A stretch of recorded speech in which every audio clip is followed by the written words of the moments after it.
नमस्कार सभी को, मैं Navneet Gautam classes of physics में आप सभी का स्वागत करता हूं। तो न्यूटोनियन मैकेनिक्स में इलास्टिसिटी चैप्टर मैंने आपके लिए स्टार्ट किया था और उस इलास्टिसिटी चैप्टर का बेसिक कॉन्सेप्ट्स और कुछ क्वेश्चंस मैंने आपको करा चुका हूं। अब एक सबसे इम्पोर्टेंट डेरिवेशन इस चैप्टर का हम करेंगे, ठीक है, जिसका नाम है रिलेशंस बिटवीन क्या अमंग, क्योंकि रिलेशंस जो हमें करना है इलास्टिक कांस्टेंट्स के बीच।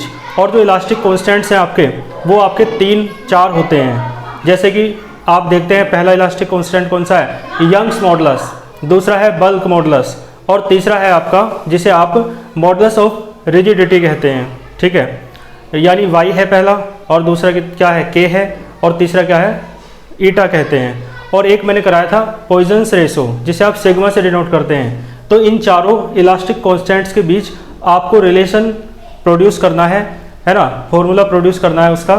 तो उन सब के बीच रिलेशंस आपको प्रोड्यूस करना है, ठीक है। तो हेडिंग डालो, रिलेशंस बिटवीन नहीं आएगा, अमंग आएगा। बिटवीन 2 के लिए आता है ना, और अमंग आता है 2 से अधिक के लिए। तो रिलेशंस अमंग, रिलेशंस यानी उनके बीच संबंध स्थापित करना है। तो रिलेशंस अमंग, ठीक है, रिलेशंस अमंग इलास्टिक कांस्टेंट्स के बीच आपको रिलेशन बताना है। Relations among elastic constants. और मैंने बताया इलास्टिक कांस्टेंट्स आपके कौन से हैं, एक तो सिग्मा है और 3 आपके वे हैं जो आपके मॉडुलस ऑफ इलास्टिसिटी हैं, ठीक है। तो रिलेशंस अमंग इलास्टिक कांस्टेंट्स, ये आपकी हेडिंग हो जाएगी, ठीक है। पहला है आपका, जैसे आप देख सकते हो, एक तो है आपका रिलेशन इलास्टिक कांस्टेंट्स कौन कौन से लेने हैं, एक तो यंग्स मॉडुलस ले लो y, और एक आपको लेना है बल्क मॉडुलस जिसे आप k कहते हैं, और तीसरा है आपका मॉडुलस ऑफ रिजिडिटी जिसे आप ईटा कहते हैं, और एक था पॉइजन्स रेशो जिसे आप सिग्मा कहते हैं। तो इन चारों के बीच जो भी रिलेशंस बन सकते हैं उसका हमें डेरिवेशन करना है। और ये आपका डेरिवेशन जो है वो क्या है, मोस्ट इम्पोर्टेंट, ठीक है, बहुत मोस्ट इम्पोर्टेंट डेरिवेशन है। और जितना इम्पोर्टेंट है ये उतना ही बड़ा है ये, ठीक है। तो इसे आप 2 डेरिवेशन मान के चलें, ऐसा है ना। इस तरीके से मैं आपको कराने का प्रयास करूँगा कि जैसे 2 डेरिवेशन हो, ठीक है। देखो इसके लिए डायग्राम बनाते हैं। एक क्यूब मान के चलेंगे, क्या मान के चलेंगे, क्यूब, यानी घन मान के चलेंगे। तो एक घन बना लो, क्यूब बना लो, उसकी सहायता से ही इस डेरिवेशन को हम करेंगे।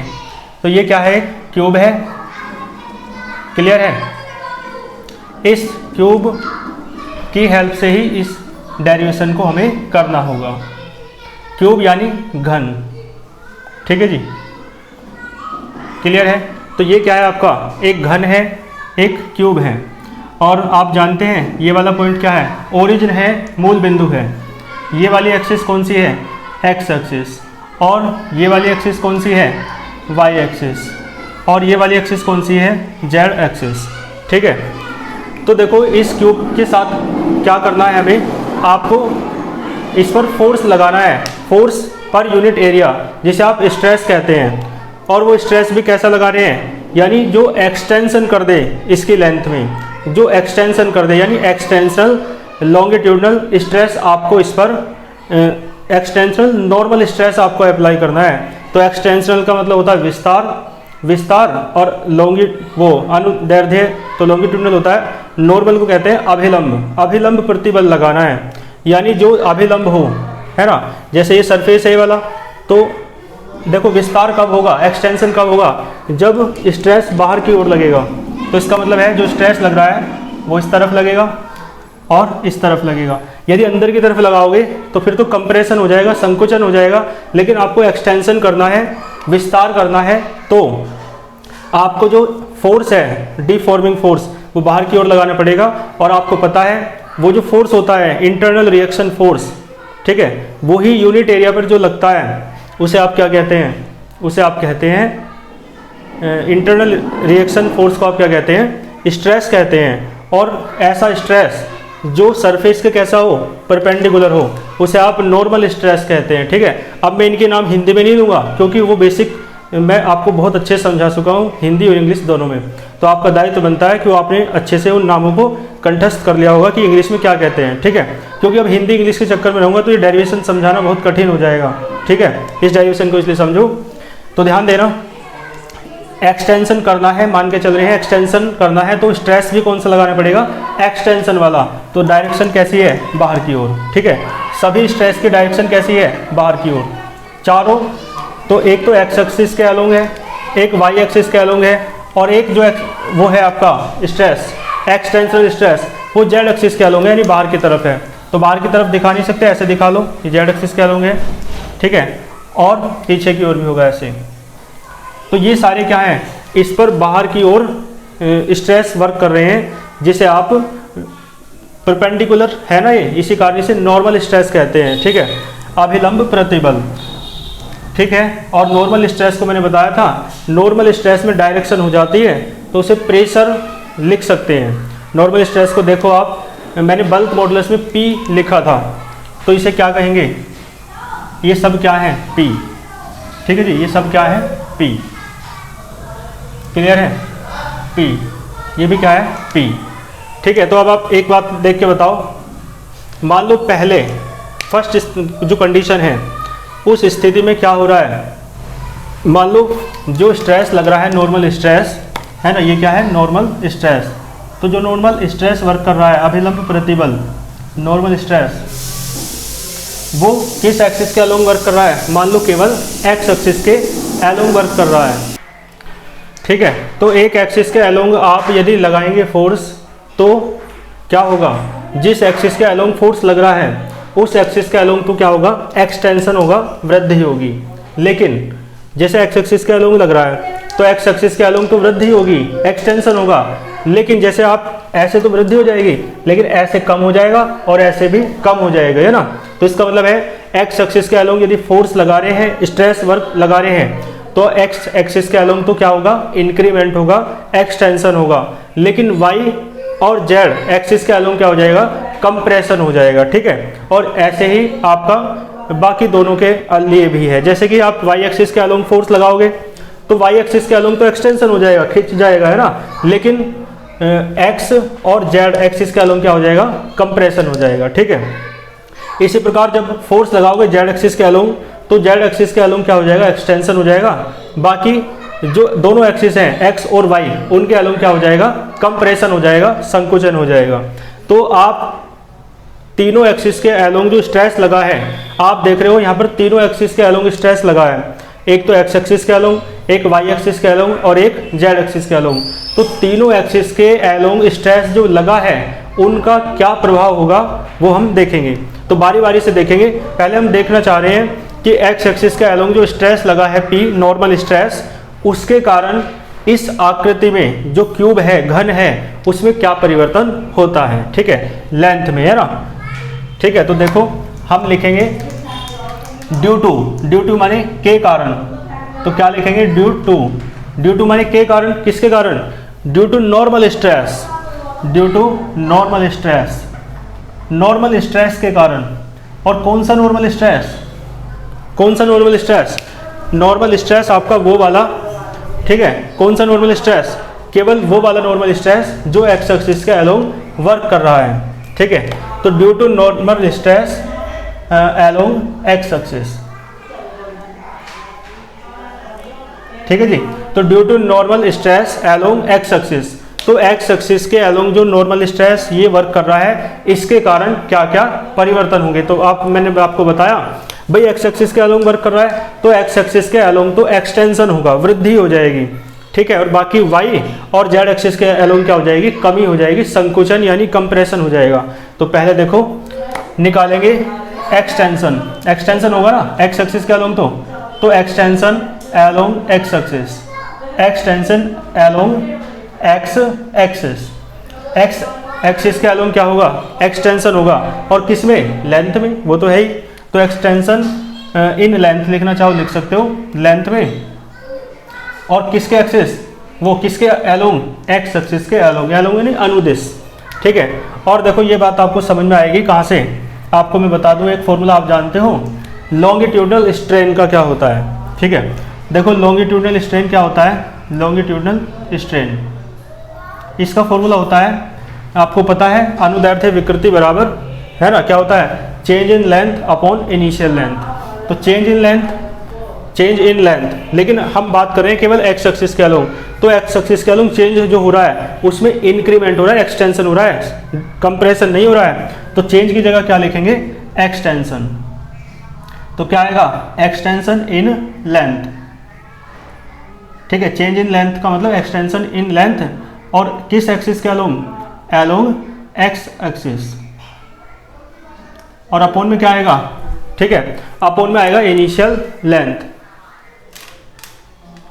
ठीक है, दिख रहा है। चलो देखो अपोन में क्या आएगा, इनिशियल लेंथ। तो आप एक बात देख के बताओ क्या आएगा, इनिशियल लेंथ। तो इस फॉर्मूले की हेल्प से आप extension in length along x axis निकाल सकते हो या नहीं निकाल सकते। तो बस यहाँ से ये निकाल लेंगे, देखो कैसे निकालेंगे, ये निकाल लेंगे तो ये वाला दोनों की मल्टीप्लाई हो जाएगी। तो मैं लिख देता हूँ, मैंने लिखा है extension along x axis in length, है ना, या in length, extension in length along x axis, वही निकालना है। तो ये किसके बराबर आएगा, और आएगा कैसे, यहाँ से ये किसके बराबर आएगा, लॉन्गिट्यूडनल स्ट्रेन, और मल्टीप्लाई में क्या आएगा, मल्टीप्लाई में आएगा इनिशियल लेंथ, इनिशियल है ना, TIAL, क्लियर है।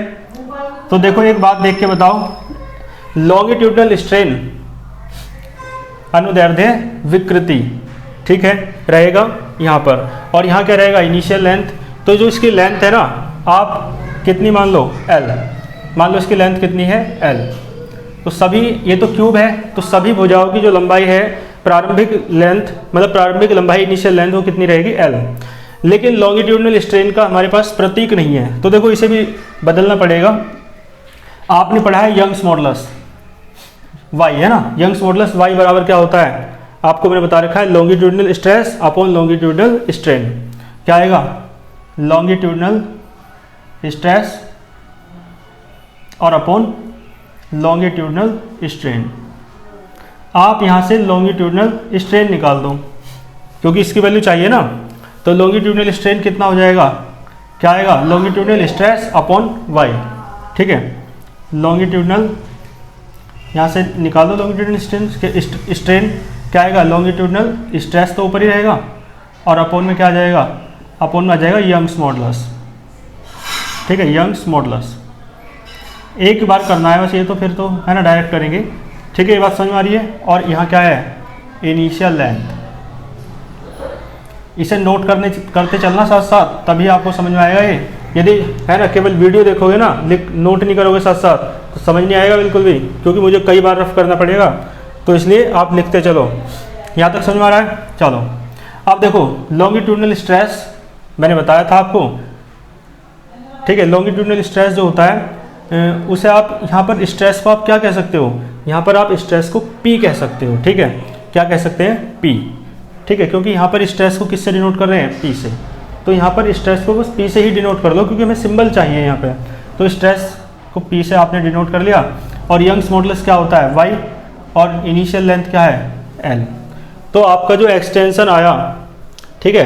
देखो मेन बात ये है, मैं आपको बता दूँ, मेन बात जो है ना आपकी, वो ये वाली है, ये वाली,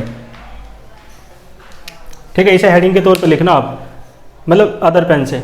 यानी अब हम जो चेंज देख रहे हैं ना, वो किसके कारण देख रहे हैं, केवल एक्स एक्सिस के अलोंग लगने वाले स्ट्रेस के कारण, उसके कारण जो चेंज हो रहा है केवल वो देख रहे हैं अभी। तो नॉर्मल स्ट्रेस में जो चेंज हो रहा है, नॉर्मल स्ट्रेस के कारण, एक्स एक्सिस के अलोंग नॉर्मल स्ट्रेस के कारण जो चेंज हो रहा है, वो मैंने बताया एक्स एक्सिस में क्या हो रहा है, एक्सटेंशन हो रहा है। और वो कितना एक्सटेंशन हो रहा है, तो extension in length along x axis कितना है, P/y × L, ठीक है। लेकिन साथ ही मैंने बताया, जब ऐसे फोर्स लगाएंगे तो ऐसे तो एक्स एक्सिस के अलोंग तो एक्सटेंशन होगा, लेकिन वाई और जेड एक्सिस के अलोंग क्या हो जाएगा, कंप्रेशन, ठीक है, संकुचन हो जाएगा। तो वो संकुचन और निकालना है किसके, है ना। तो देखो एक तो ये निकाल दिया, और अब क्या निकालना है, कंप्रेशन, कंप्रेशन यानी संकुचन, ठीक है। और किस में, लेंथ में। तो कंप्रेशन इन लेंथ और बताओ किसके अलोंग, अलोंग वाई एक्सिस। ठीक है, वाई एक्सिस के अलोंग होगा, क्योंकि फोर्स तो ऐसे लग रहा है, तो ऐसे तो खिंच जाएगा ये घन, लेकिन ऐसे दब जाएगा और ऐसे भी दब जाएगा। ठीक है, तो संकुचन कंप्रेशन होगा। ठीक है, तो आप एक बात देखो, इसी तरीके से करना है। लेकिन अब एक बात मैंने आपको बताई थी, एक तो होता है लॉन्गिट्यूडनल स्ट्रेन और एक होता है लेटरल स्ट्रेन। ठीक है, तो लॉन्गिट्यूडनल स्ट्रेन कब यूज होती है, जैसे आप ये है ना लेंथ है, तो लेंथ के अलोंग ही फोर्स लगाते हैं, तो लॉन्गिट्यूडनल स्ट्रेन को यूज करते हो। और यदि आप लेंथ के अलोंग फोर्स लगा रहे हैं और चेंज की बात कर रहे हैं आप परपेंडिकुलर, है ना, डायमीटर में, रेडियस में चेंज के बात कर रहे हैं, यानी जो फोर्स की डायरेक्शन है उसके परपेंडिकुलर चेंज ले रहे हैं, तो स्ट्रेन ली जाती है लेटरल स्ट्रेन। ठीक है, तो यहाँ पर देखो एक फॉर्मूला है लेटरल स्ट्रेन का, लेटरल स्ट्रेन। ठीक है, पिछला अच्छे से तैयार करके जितने पढ़ाया इस चैप्टर में, तभी ये डेरिवेशन देखना जब चीज़ें आपको अच्छे से क्लियर हो, नहीं तो समझ नहीं आएगा। लेटरल स्ट्रेन देखो क्या होता है, लेटरल स्ट्रेन जो है उसका फॉर्मूला मैंने बताया था आपको, चेंज, और यहाँ चेंज क्यों कहें, चेंज तो एक्सटेंशन भी हो सकता है और कंप्रेशन भी हो सकता है। तो आप यहाँ समझ रहे हैं, यहाँ कंप्रेशन हो रहा है, वाई एक्सिस के अलोंग बात कर रहे हैं ना, तो क्या आ जाएगा कंप्रेशन। भाई एक्सटेंशन हो या कंप्रेशन हो, है तो चेंज ही, तो compression in length, compression in length, और किस एक्सिस के along, along y axis, along y axis. कितना आएगा अपोन में, बताओ, अपोन में होता है इनिशियल लेंथ। ठीक है, ध्यान देना, यदि लॉन्गिट्यूडनल स्ट्रेस होता, स्ट्रेन होता, तो यहाँ भी, यहाँ क्या आता, यानी जिस एक्सिस के अलोंग फोर्स लग रहा है केवल उस एक्सिस के अलोंग बात करते हैं ना, जैसे यहाँ किया एक्स एक्सिस के अलोंग ही वो है आपका स्ट्रेस। ठीक है, और एक्स एक्सिस के अलोंग ही बात कर रहे हैं एक्सटेंशन की, तो लॉन्गिट्यूडनल स्ट्रेन ली। और मैंने बताया जब फोर्स और चेंज परपेंडिकुलर हो तो लेटरल स्ट्रेन लेते हैं। तो लेटरल स्ट्रेन में क्या आएगा, यदि फोर्स आपका एक्स एक्सिस के अलोंग लग रहा है स्ट्रेस, तो चेंज कौन सा ले रहे हैं हम, वाई एक्सिस के अलोंग, तो परपेंडिकुलर चेंज ले रहे हैं ना, इसलिए कौन सी स्ट्रेन आई लॉन्गिट्यूडनल स्ट्रेन की जगह, लेटरल स्ट्रेन। ठीक है, ये बात मैं आपको बता चुका हूँ। तो कंप्रेशन हो रहा है वाई एक्सिस के अलोंग, और हमने लिखा compression in length along y axis, और अपोन में तो आपको पता है क्या आता है, इनिशियल लेंथ। ठीक है, इनिशियल। ठीक है, हालांकि रेडियस डायमीटर की बात होती है, लेकिन यहाँ रेडियस डायमीटर नहीं है, क्योंकि आकृति कैसी है, यहाँ तो देखो, यहाँ तो ये भी लेंथ है और ये भी तो लेंथ है, क्योंकि ये इतना एल है तो इतना ये भी तो एल है, तो यहाँ पर लेंथ ही रहेगा। ठीक है, लेकिन वो लेंथ कौन सी है, वो लेंथ कौन सी है, परपेंडिकुलर वाली लेंथ है, यानी वाई एक्सिस के अलोंग लेंथ है। तो लेटरल स्ट्रेन, तो यहाँ से देखो आपको निकालना है compression in length along y axis, तो कितना हो जाएगा, lateral strain multiply initial length, तो क्या हो जाएगा, लेटरल स्ट्रेन और मल्टीप्लाई इनिशियल लेंथ। तो देखो लेटरल स्ट्रेन और पॉइजन्स रेशो में एक रिलेशन आपको पता है, मैंने आपको कराया था। पॉइजन्स रेशो क्या होता है, देखो पॉइजन्स रेशो क्या होता है, सिग्मा बराबर लेटरल स्ट्रेन, सिग्मा बराबर क्या है, लेटरल स्ट्रेन अपॉन क्या होता है, लॉन्गिट्यूडनल स्ट्रेन। तो आप देख के बताओ, यहाँ से लेटरल स्ट्रेन की जगह क्या आ जाएगा, सिग्मा इंटू लॉन्गिट्यूडनल स्ट्रेन। तो ये सारा ऐसे ही है बराबर, लेटरल स्ट्रेन की जगह ये रखना है सिग्मा इंटू लॉन्गिट्यूडनल स्ट्रेन, और इंटू में क्या है, इनिशियल लेंथ। ठीक है, ये जो काम कर रहे हैं ना हम केवल इन दो में ही करेंगे, और बाकी के लिए सिमिलरली करेंगे आगे फिर, है ना। अब हमें एक बात, चलो पहले मैं कर दूँ तब बताता हूँ। तो सिग्मा, अब देखो आसान होता चला जाएगा, लॉन्गिट्यूडनल स्ट्रेन तो दोबारा ऐसे करने की जरूरत नहीं है, हमें पता है लॉन्गिट्यूडनल स्ट्रेन की जगह आपने ये रखा था, यानी इसकी जगह क्या आया था, पी अपॉन वाई, है ना, यहाँ से ऐसे ऐसे करके, तो यहाँ भी क्या आ जाएगा, पी अपॉन वाई आ जाएगा। ठीक है, लॉन्गिट्यूडनल स्ट्रेन की जगह पहले रखा ना, क्या आया था, ये वाला ये, यानी पी अपॉन वाई, तो लॉन्गिट्यूडनल स्ट्रेन की जगह फिर भी दोबारा क्या रख लिया, पी अपॉन वाई, और इनिशियल लेंथ क्या है L। ठीक है जी। तो आपको यहाँ तक एक बात समझ में आ रही होगी कि जब एक्सटेंशन की बात कर रहे हैं तो सिग्मा नहीं आ रहा है, ठीक है, और जब कंप्रेशन की बात कर रहे हैं तो सिग्मा आ रहा है, यानी पॉइजन्स रेशो। ठीक है, तो कंप्रेशन वाई एक्सिस के अलोंग ही थोड़ी ना हो रहा है, कंप्रेशन तो जेड एक्सिस के अलोंग भी हो रहा है। तो इसलिए आप ये भी लिखो, ठीक है, यहाँ तक नोट करो। चलो मैं उधर से है ना, यहाँ तक नोट करो। कंप्रेशन जो है आप देख रहे हैं, देखो फोर्स यदि ऐसे लग रहा है एक्स एक्सिस के अलोंग, तो एक्स एक्सिस के अलोंग आपका एक्सटेंशन होगा और वाई और जेड के अलोंग क्या होगा, कंप्रेशन होगा। तो कंप्रेशन आपका वाई एक्सिस के अलोंग तो हो ही रहा है, साथ में जेड एक्सिस के अलोंग भी क्या हो रहा है, कंप्रेशन हो रहा है। ठीक है, तो आप लिखो इसी प्रकार लिखना है, compression in length along Z axis. ठीक है, और ये दोबारा नहीं करना, डायरेक्ट लिख दो। ठीक है, तो चलो मैं लिख देता हूं कहीं को, कंप्रेशन इन लेंथ और किसके अलोंग, अलोंग जेड एक्सिस। तो क्या आ जाएगा, अब ये दोबारा नहीं करना सब कुछ, हमें पता चला कि कंप्रेशन में क्या आ रहा है, सिग्मा आ जाता है और एक्सटेंशन में सिग्मा नहीं आता। तो डायरेक्ट कर दो, यही आएगा। एक बार मेहनत कर लेते हैं ना, तो बार बार मेहनत करने की ज़रूरत नहीं पड़ती, ये बात मैं आपको कई बार बता चुका हूँ।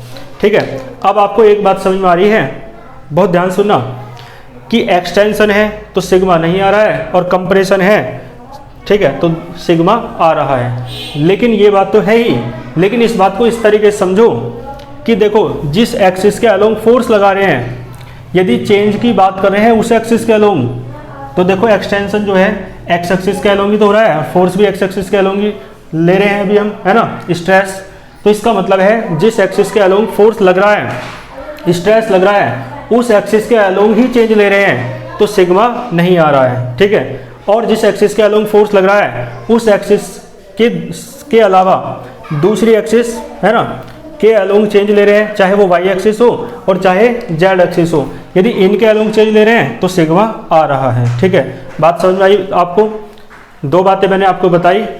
ठीक है, एक तो ये बात मैंने आपको बताई कि जिस एक्सिस के अलोंग फोर्स लग रहा है, यदि आप चेंज उस एक्सिस के अलोंग ही ले रहे हैं तो सिग्मा नहीं आ रहा है। ठीक है, क्योंकि आप देख सकते हो एक्स एक्सिस के अलोंग स्ट्रेस की बात की, स्ट्रेस क्या है, फोर्स ही तो है, यूनिट एरिया पे लगने वाला फोर्स स्ट्रेस कहलाता है। तो एक्स एक्सिस के अलोंग स्ट्रेस है यानी फोर्स है, तो एक्स एक्सिस के अलोंग ही चेंज देख रहे हैं, तो सिग्मा नहीं आया है। इसका मतलब है जिस एक्सिस के अलोंग फोर्स लग रहा है उस एक्सिस के अलोंग चेंज देखेंगे तो सिग्मा नहीं आएगा, और जिस एक्सिस के अलोंग फोर्स लग रहा है ना, ये अलग को लिख लेना रफ में, आपको काम देगा इसे समझने में।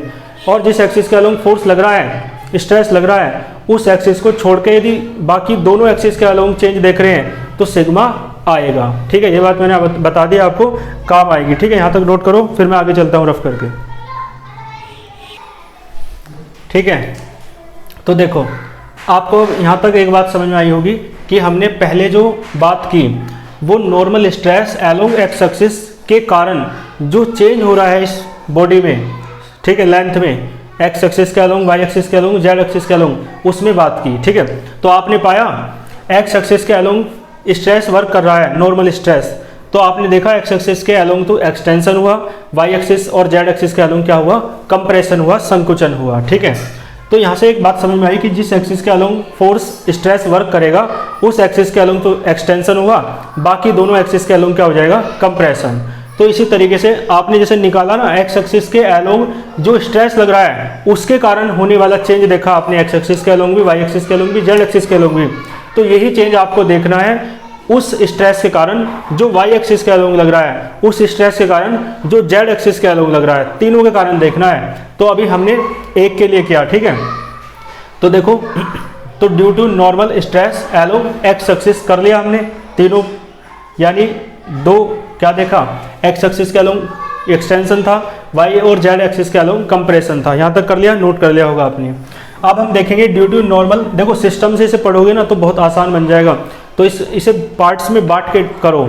आपने जो काम किया अभी एक्स एक्सिस के अलोंग लगने वाले स्ट्रेस के कारण, ठीक है ना, चेंज देखा एक्स एक्सिस के अलोंग भी, वाई एक्सिस के अलोंग भी, जेड एक्सिस के अलोंग भी, तो वही काम आपको, वही चीज़ें देखनी है। अब किसके कारण, वाई एक्सिस के एलोंग लगने वाले स्ट्रेस के कारण इस बॉडी के साइज में क्या चेंज होगा ये आपको देखना है, ठीक है। और फिर जेड एक्सिस के एलोंग लगने वाले स्ट्रेस के कारण क्या चेंज होगा वो देखना है। फिर आगे की बात बाद में करेंगे। यहाँ तक चीज़ें क्या हैं, सिमिलरली हैं। तो जैसा आपने एक्स एक्सिस के एलोंग लगने वाले स्ट्रेस के कारण क्या, वैसे वाई और ऐसे जेड एक्सिस के एलोंग लगने वाले स्ट्रेस के कारण आप करेंगे। तो यहाँ क्या आ जाएगा, वाई एक्सिस। तो ये आ जाएगा due to normal stress along y axis. तो अब एक्स एक्सिस के एलोंग नॉर्मल स्ट्रेस के कारण जो चेंज हो रहा था उसे निकालने में आपने काफ़ी मेहनत कर ली है। तो एक बार मेहनत कर लेते हैं तो बार बार की मेहनत बच जाती है।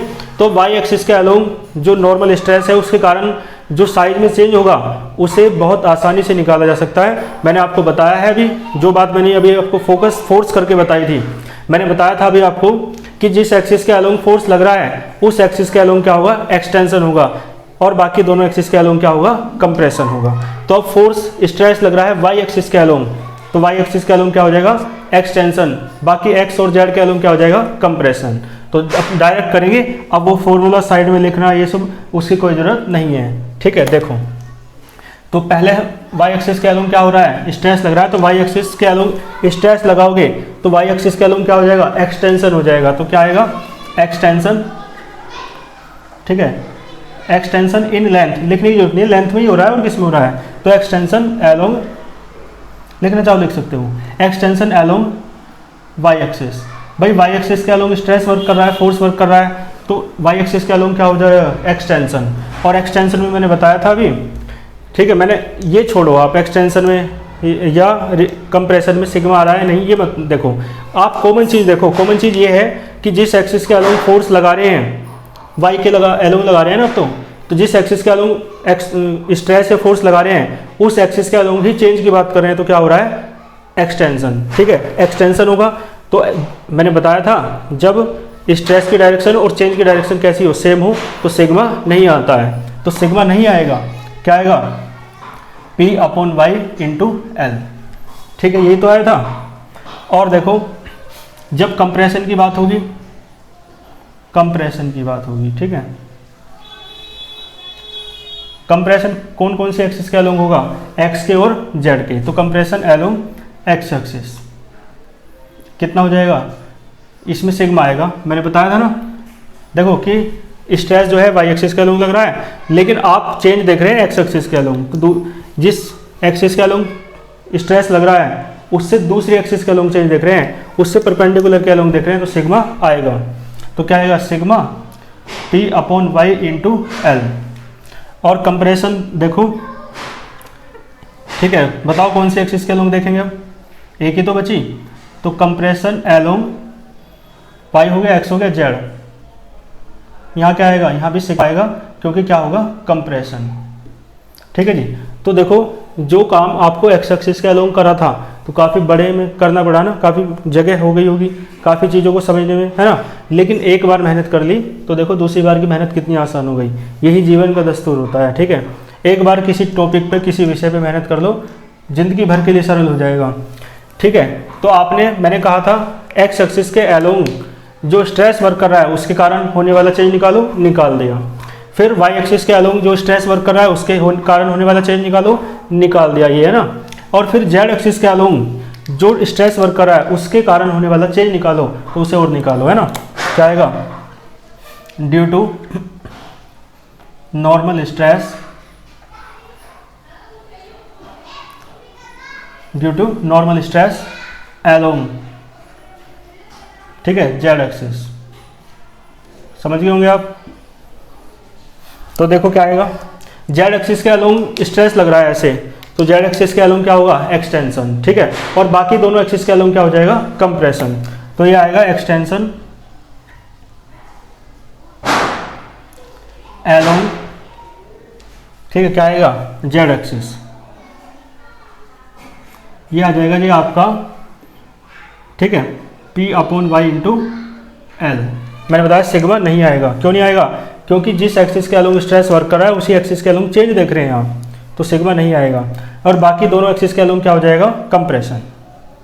तो कंप्रेशन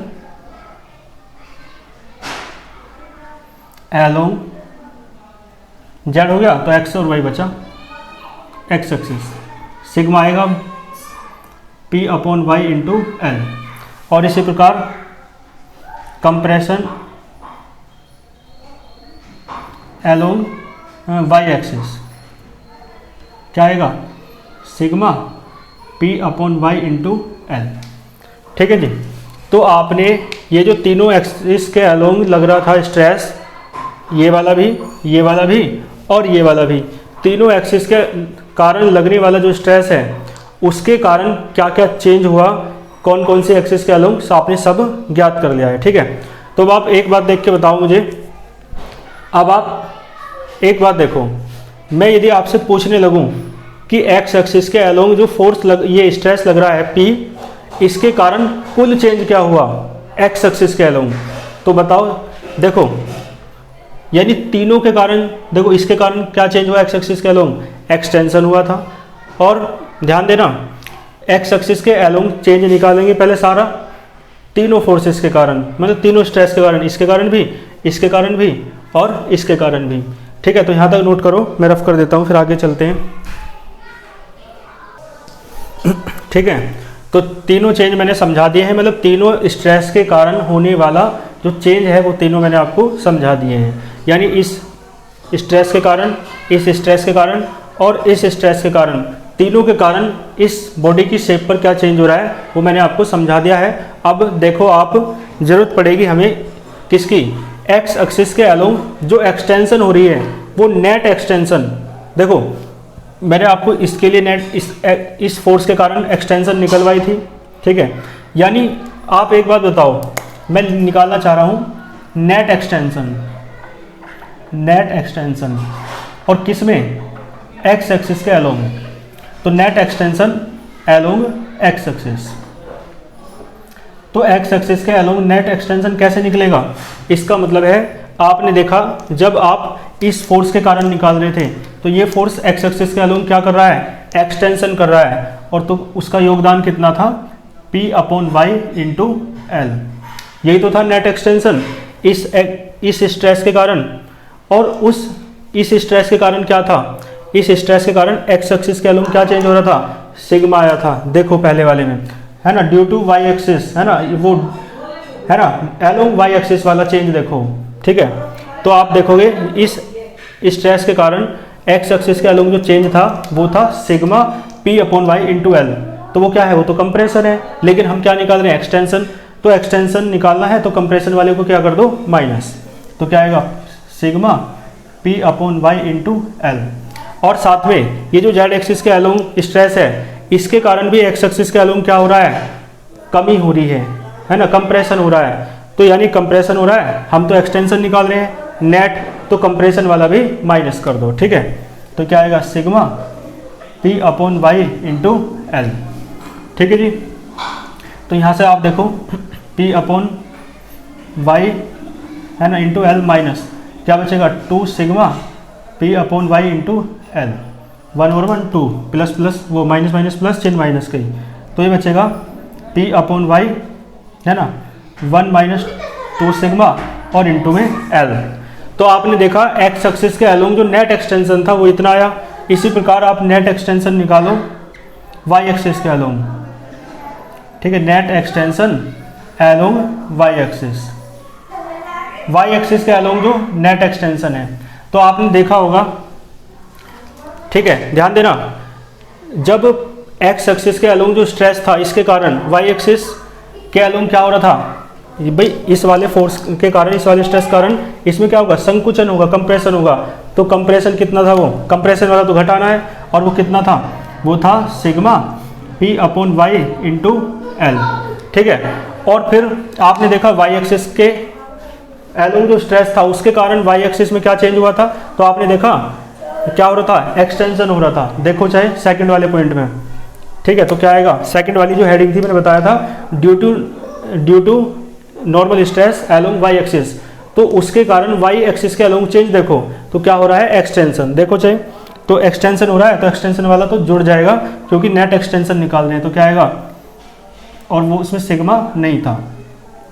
ठीक है। अब देखो जेड एक्सिस के अलोंग जो फोर्स है, ये स्ट्रेस है, इसके कारण बताओ वाई एक्सिस के अलोंग क्या चेंज होगा, परपेंडिकुलर है तो क्या होगा, कंप्रेशन होगा, संकुचन होगा, तो इसमें भी घट जाएगा, क्योंकि एक्सटेंशन निकाल रहे हैं तो कंप्रेशन वाला माइनस करना है। क्या आएगा? सिग्मा, ठीक है, P upon y into l. Clear है? तो देखो इसके कैलकुलेशन करोगे तो आप देखोगे वही आ जाएगा, ये देख लो, चाहे एक प्लस है, ये रहा ये प्लस है, और ये वाला माइनस है, तो डायरेक्ट लिख दूँ, यानी ये और ये एक ही बात है, तो ये आपका आ जाएगा, डायरेक्ट में लिख देता हूँ P अपॉन वाई और 1 माइनस 2 सिग्मा और इंटू एल। इसी प्रकार net extension along Z axis निकाल लो। Net extension along Z axis, ठीक है जी। ये क्या आ जाएगा? निकाल के देख लो, चलो एक बार मैं निकाल ही देता हूँ। तो net extension along Z axis, तो आप देखो जेड एक्सिस के एलोंग आपको चेंज देखना है, तो इसके कारण क्या होगा? ये जो स्ट्रेस है इसके कारण क्या होगा? कंप्रेशन। क्यों? क्योंकि परपेंडिकुलर है ना, इसके कारण देख रहे हैं और इसके एलोंग देख रहे हैं, तो क्या आएगा? परपेंडिकुलर है, तो क्या आएगा? कंप्रेशन।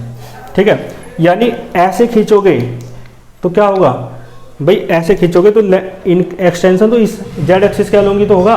जब जेड एक्सिस के एलोंग क्या लगाएंगे?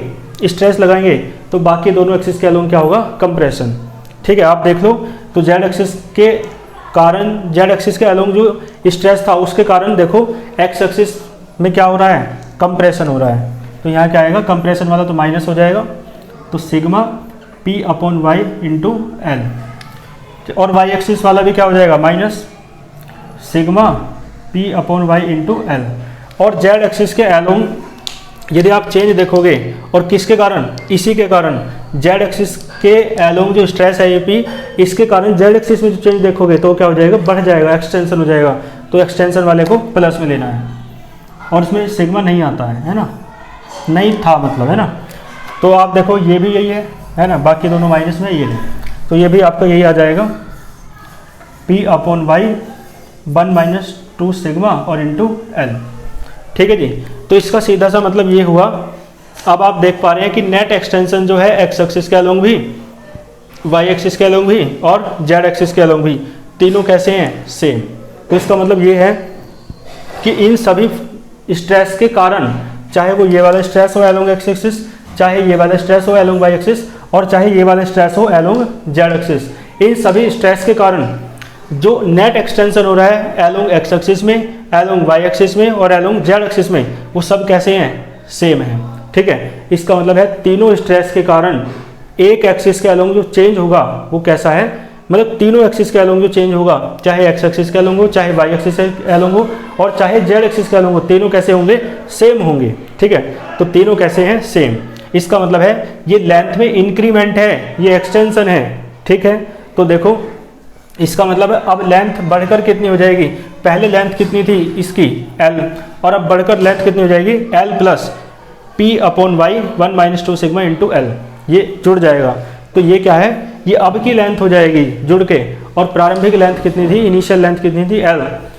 ठीक है, तो आपको वॉल्यूम स्ट्रेन निकालनी है इसकी हेल्प से। यहाँ तक नोट करो, रफ करके मैं आगे चलता हूँ। ठीक है, मैंने आपको बताया लेंथ में इंक्रीमेंट कितना हो रहा है? P upon y 1 minus 2 sigma और इंटू एल। लेंथ इतनी बढ़ जाएगी, तो पहले जो लेंथ थी, ध्यान देना, वो तो L थी, है ना। मैं लिख देता हूँ, इनिशियल लेंथ कितनी है? वो है इनिशियल लेंथ आपकी L थी। लेकिन अब इन तीनों स्ट्रेस के कारण, एक तो ये वाला स्ट्रेस, एक ये वाला स्ट्रेस और एक ये वाला स्ट्रेस, है ना, तीनों स्ट्रेस के कारण जो लेंथ में चेंज हुआ, मतलब इंक्रीमेंट हुआ, एक्सटेंशन हुआ, इतना हुआ। तो अब जो लेंथ है, फाइनल लेंथ है ना, वो कितनी हो जाएगी? L प्लस L में ये जुड़ जाएगा बस, ये वाला P upon y 1 minus 2 sigma और इंटू एल। ठीक है जी, चलो, तो हमें वॉल्यूम स्ट्रेन निकालना है, उसकी जरूरत पड़ेगी, है ना। तो वॉल्यूम स्ट्रेन निकालो, यानी आयतन विकृति। तो ये कैसे निकलेगी भाई? Change in volume upon initial volume. क्या आता है? Change in volume upon initial volume, यानी आयतन में परिवर्तन बटे प्रारंभिक आयतन, इनिशियल वॉल्यूम।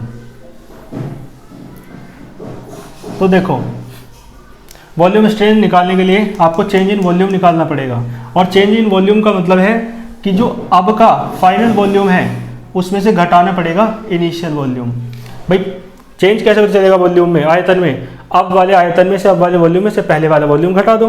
तो अब वाला वॉल्यूम, ये तो क्यूब है, तो क्यूब का वॉल्यूम होता है एज की पावर 3, भुजा की घात 3 होता है घन का आयतन। तो इसका मतलब अब वाला वॉल्यूम यानी अब वाली भुजा की घात कितनी हो जाएगी 3, और अब वाली जो लेंथ है वो कितनी है ये, तो इसकी पावर कितनी हो जाएगी 3। तो ये अब वाला वॉल्यूम आ जाएगा, तो इसकी घात 3 और माइनस पहले वाला वॉल्यूम VI, तो पहले वाली घात भुजा जो है उसकी घात 3, उसकी पावर 3, ठीक है, अपॉन इनिशियल वॉल्यूम यानी जो इनिशियल लेंथ है उसकी पावर 3, ये तो हो जाएगा। चलो इसमें से L क्यूब कॉमन ले लो, तो इसमें से L क्यूब कॉमन लोगे तो L क्यूब बचेगा ना, और ये बचेगा अंदर 1 प्लस P अपॉन वाई और 1 माइनस 2 सिग्मा, और L तो बाहर ले लिया, इसकी घात 3 माइनस L क्यूब और अपॉन L क्यूब, ठीक है। डेरिवेशन बड़ा है तो मैं छोटा करने के लिए एक काम कर लूँ, L क्यूब कॉमन लेके कट जाएगा, तो डायरेक्ट काट दूँ, तो ये सब हटा दो, है ना, L क्यूब कॉमन लेके क्या हो जाएगा, कट जाएगा, ये बचेगा बस, ठीक है। L क्यूब सारा कॉमन लेके काट दिया तो सिर्फ ये बचा 1 plus P upon y 1 minus 2 sigma, इसकी पावर 3 और यहाँ माइनस के 1, क्लियर है। और एक बात सुनो, आप जानते होंगे बायनॉमियल थ्योरम यानी द्विपद प्रमेय, तो उसमें जो पावर होती है वो मल्टीप्लाई में आ जाती है। मैं आपको बता दूं थोड़ा सा, ये होता है द्विपद प्रमेय binomial theorem, 1 plus x to the power n, तो ये हो जाता है 1 प्लस nx।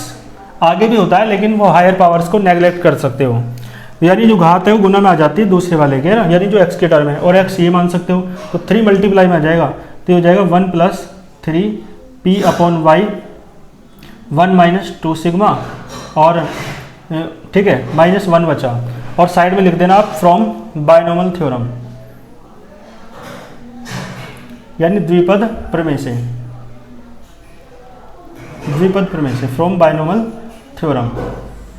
तो देखियो 1 से 1 कैंसिल हो जाएगा, तो जो आपकी वॉल्यूम स्ट्रेन आई वो आपकी कितनी आई है 3P upon y 1 minus 2 sigma, ये वॉल्यूम स्ट्रेन आ गई।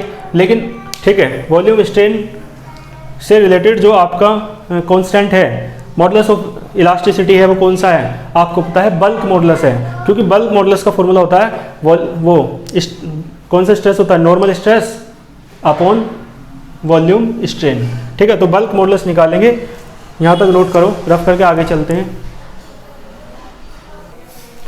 ठीक है। देखो बल्क मॉडुलस निकाल लेते हैं, बल्क मॉडुलस है ना, जिसे आप कहते हैं आयतन प्रत्यास्थता गुणांक, बल्क मॉडुलस।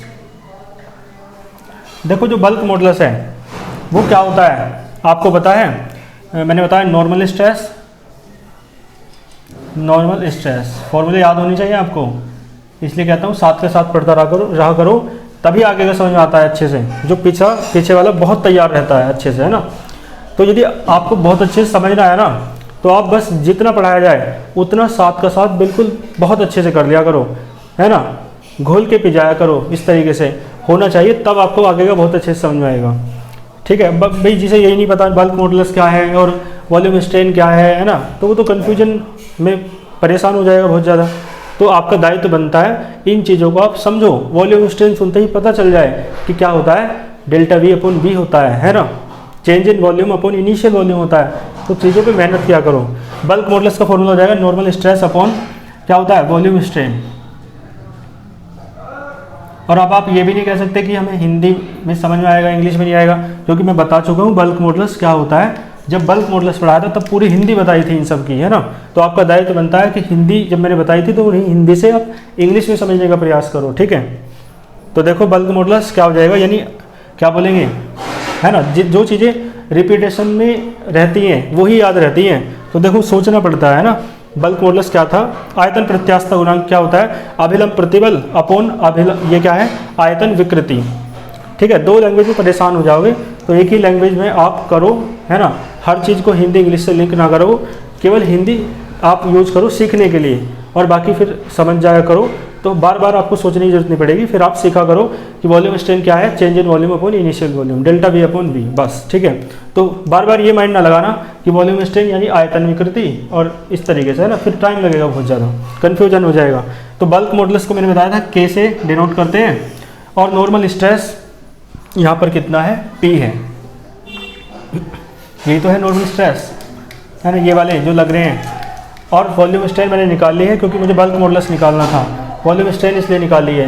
ठीक है, हर चीज़ एक दूसरे से लिंक है। वॉल्यूम स्ट्रेन इसलिए निकाली है क्योंकि बल्क मॉडुलस निकालना था, और ठीक है, वॉल्यूम स्ट्रेन निकालनी थी, इसी कारण मैंने क्या निकाला, लेंथ में चेंज निकाला। लेंथ में चेंज मुझे पता चला इतना है, तो लेंथ में चेंज क्यों निकाला पता चला, लेंथ में चेंज इसलिए निकाला क्योंकि मुझे क्या निकालनी थी, वॉल्यूम स्ट्रेन निकालनी थी। ठीक है, क्लियर है, और लेंथ में चेंज निकालना था, तो इसलिए मुझे पता लगाना था कि किस एक्सिस के अलोंग लेंथ में कितना चेंज हो रहा है, तो इसलिए वो सब चीज़ें पहले जो की हैं वो इसलिए की थी। ठीक है, तो वॉल्यूम स्ट्रेन कितनी है, ये रही 3p अपॉन वाई। और अब यदि आप ये पूछने लगे कि बल्क मॉडुलस क्यों निकाल रहे हैं, तो बल्क मॉडुलस इसलिए निकाल रहे हैं क्योंकि हमें रिलेशन निकालने हैं इलास्टिक कॉन्स्टेंट्स के बीच, जिनमें बल्क मॉडुलस भी एक कॉन्स्टेंट है। ठीक है, तो देखो p से p आपका कैंसिल हो जाएगा, y ऊपर पहुंच जाएगा, तो ये बचेगा y अपॉन 3। ठीक है जी, y ऊपर पहुंच गया, अपॉन में 3 है, और अपॉन में ही ये है आपका 1 माइनस 2 इंटू सिग्मा। तो इधर ले जाओ तो y बराबर क्या आ जाएगा, 3k 1 माइनस 2 सिग्मा। ठीक है, y बराबर 3k 1 माइनस 2 सिग्मा। क्लियर है, तो यहाँ तक आपको कोई भी दिक्कत नहीं होगी। ठीक है जी, तो ये क्या था, बल्क मॉडुलस। अब देखो इलास्टिक कांस्टेंट्स के बीच आपको रिलेशन बताना है, y k सिग्मा और ईटा। तो आप देख रहे हो y और k सिग्मा के बीच तो आ गया, ठीक है, y k और सिग्मा के बीच तो ईटा रह गया, तो इसका मतलब है एक दो रिलेशन और आएगा। तो मैंने बताया था आप इसमें मान के चलेंगे कि आपके 2 डेरिवेशन हैं, ठीक है, तब आप इसे बहुत आसानी से कर सकते हैं। तो उनमें से इसका आधे से ज़्यादा पार्ट हो चुका है। ठीक है, तो ये एक बार डायग्राम बना तो इतना हुआ, एक बार डायग्राम और बनेगा, और फिर इससे आसान है, इससे छोटा भी है, तो बाकी के जो एक्सप्रेशंस हैं, रिलेशंस है, वे आ जाएंगे। ठीक है, तो आप केवल फिलहाल अभी इतना इसका पाचन करिए, है ना, क्योंकि पूरा डेरिवेशन यदि मैं करा दूंगा तो आपको समस्या आ सकती है। तो केवल इतने को तैयार करिए पहले आप लेक्चर देख के, और फिर नेक्स्ट लेक्चर में कल मैं इसके आगे का कराऊंगा। ठीक है, तो अभी हमारे पास इनके जो रिलेशंस हैं 4 रिलेशन आएंगे, एक आया है, बाकी इससे जितनी मेहनत अब हमने की और जितना बड़ा ये डेरिवेशन हुआ इससे कम ही है, उसमें बाकी तीनों आ जाएंगे। ठीक है, तो यहाँ तक कर लेना आप, इसे बहुत अच्छे से लिख लिख के प्रैक्टिस करके तैयार करना। ठीक है, और फिर नेक्स्ट वाला लेक्चर उसे देखना कल, तब आपको वो और भी अच्छे समझ में आएगा। ठीक है, तो इसे कर लेना यहाँ तक, फिर मिलते हैं नेक्स्ट लेक्चर में। All the very best.